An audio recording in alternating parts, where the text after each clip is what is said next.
আমি সূরা ফাতিহাটা বাংলা এত দ্রুত বলতে পারবো, আপনি এত দ্রুত আরবিতে বলতে পারবেন না। আমি একটু বলি, তাহলে আসবে না। সমস্ত প্রসঙ্গে বিশ্ব জগতের প্রতিপালক আল্লাহরই যিনি পরম করুণা পরম বিচার দিন মার্গাম, তোমার প্রসঙ্গে তোমার সাহায্য প্রতিমাকে চালিত করে সঠিক পথে তাদের পথে যাদেরকে তোমার উপরে দান করেছে, যারা তোমার শক্তি দানের কথা বলছে। আমি আল্লাহু আকবার। Does it mean what we are doing?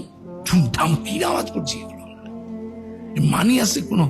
কিন্তু সূরা ফাতিহার অনুবাদটা কি? চোখে জল চলে আসে। আমি যদি বলি, বিতাড়িত শয়তানের প্ররোচনা হতে আল্লাহ তাআলার কাছে আশ্রয় প্রার্থনা করছি। পরম করুণাময় পরম দয়াময় আল্লাহর নামে সমস্ত প্রশংসা বিশ্ব জগতের প্রতিপালক আল্লাহরই, যিনি পরম করুণাময় পরম দয়াময় বিচার দিনের মালিক। আমরা তোমারই উপাসনা করি, তোমারই সাহায্য প্রার্থনা করি।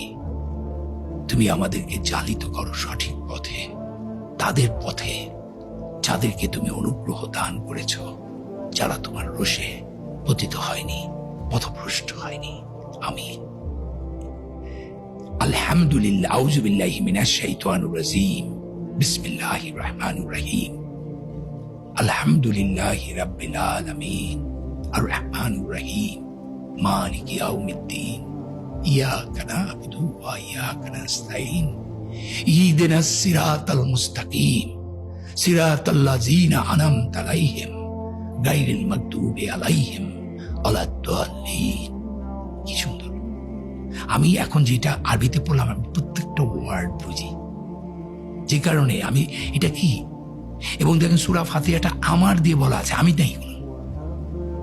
আমার মানে হচ্ছে আমি আল্লাহর নবীর উম্মত হিসেবে সমগ্র মুসলমানদের প্রতিনিধিত্ব করে কিন্তু মুসলমানদের হয়ে কিন্তু আল্লাহর কাছে প্রার্থনা করছি।